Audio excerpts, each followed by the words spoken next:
Armed Forces. Command of armed forces within the Leicestershire boundary would have been under the control of the base commander at RAF North Luffenham.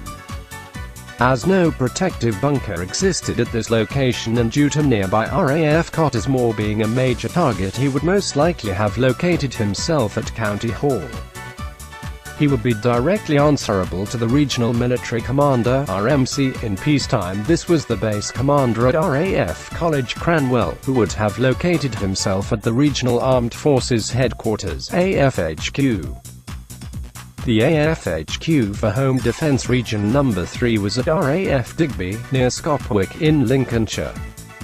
The RMC would also have had an advisor at the Regional Government HQ, Nottingham or Scendilby, positioned with the Regional Commissioner. Also, the RMC would have a deputy at the Sub-Regional Government HQ, Burder Street, Loughborough, in the event of him being isolated. Defence of the county in the build-up phase would be the responsibility of the Army through the 54th Infantry Brigade based at Grantham. The numbers of soldiers would be augmented if necessary by the Territorial Army (TA) from the TA County HQ at Melton Mowbray.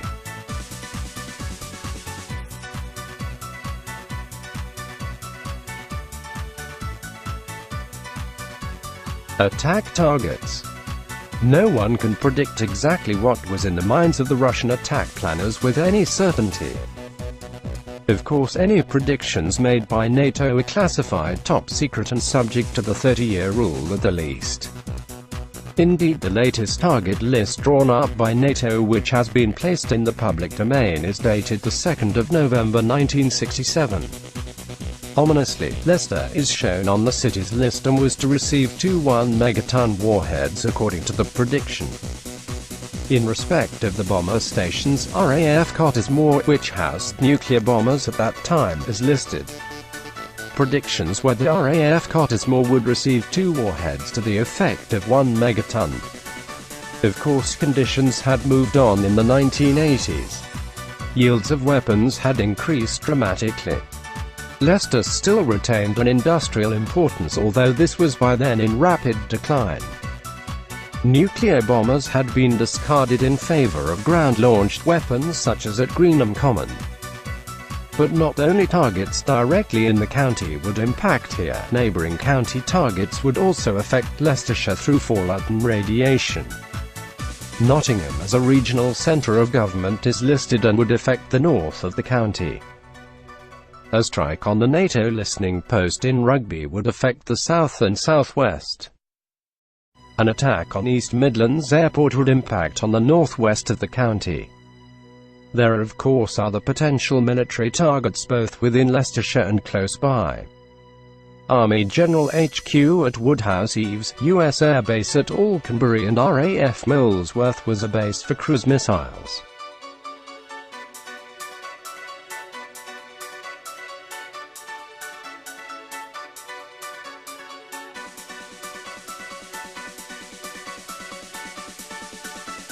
Funeral arrangements. Undoubtedly a grisly subject, but still one that had to be faced. Without question, a nuclear war would have caused an enormous number of deaths within the county. The county civil defence plan states it would be important for purposes of morale to dispose of human remains quickly and effectively. It would not be possible to identify many of the bodies or to devote scarce resources to the separate registration and burial of those which could be identified. Funeral arrangements would become the direct responsibility of the County Wartime Works Organisation, the Peacetime County Council DLO. However, as the plan makes clear, personal wishes would often have to be ignored in the immediate aftermath of nuclear attack. The necessity to stop the spread of disease would make body disposal a priority, but lack of fuel would probably rule out cremation. Therefore, the only real option was, as the plan states, interment in mass graves. Mass burial would be the most economical method.